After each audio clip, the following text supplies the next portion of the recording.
ப்ரொமோஷன்லாம் டிசிஎஸ்ல கொடுத்து பல வருஷம் ஆச்சு. டிசிஎஸ்ல ப்ரொமோஷன்லாம் கம்பெனிலே ப்ரொமோஷனுங்கிறது ஒன்று கொடுத்து எனக்கு தெரிஞ்சு ஒரு 4-5 வருஷம் ஆச்சு சீனியர்ஸ்க்கு கொடுத்து. ரொம்ப செலக்டிவாக வெரி ஃபியூ கண்ணா வந்திருக்கும். வரல விட்டு நீர்லாம் 6 லட்சம் பேரில். அப்போ ப்ரொமோஷனுங்கிறது அங்கே வரல. இதுக்குள்ளே ஏதாவது பாலிடிக்ஸ் என்ன இருக்குமா? பாலிடிக்ஸ் அப்படி கேஸ்ட் பாலிடிக்ஸ் இல்லை எனக்கு இந்த எம்ப்ளாயி பிடிக்கல, ஒரு ஈகோ இருக்கான், என் பேச்சு கேட்க மாட்டேன்றான், அப்படியே அது மாதிரி எல்லாம் செலக்ட் பண்ணி தூக்குவாங்களா? இல்லை, மோஸ்ட்லி அங்கே ஐடி கம்பெனிஸில் ஃபாலோ பண்ணுறது வந்துட்டு ஒரு சயின்டிஃபிக் மெக்கானிசம் தான். ஸோ இதுக்குள்ளே பயசஸ் இருக்க தான் செய்யும். பயசஸ் வந்துட்டு இருக்கும். அந்த செக்ஸ் அண்ட் பேலன்சஸை இந்த மெக்கானிசத்துக்குள்ளே ஃபிட்டின் பண்ண முடியல.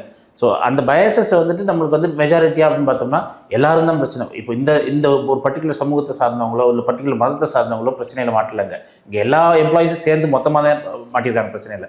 அப்போ நம்ம வந்துட்டு இதை எப்படி அணுகணும்னா தொழிலாளி பிரச்சனையாக தான் அணுகணும். ஒரு எம்ப்ளாயிக்கான பிரச்சனையாக தான் அணுகணுமே தவிர்த்து எம்ப்ளாயிக்குள்ளே இருக்க சப்செக்ஷனை போய் நீங்கள் பார்த்தீங்க அப்படின்னா இது எம்ப்ளாயிஸ்க்கான தீர்வாக போய் சேராதாங்க. அப்போ நம்ம அங்கே பிரச்சனையே அங்கே பிரச்சனை இருக்கா அப்படின்னா இருக்குது.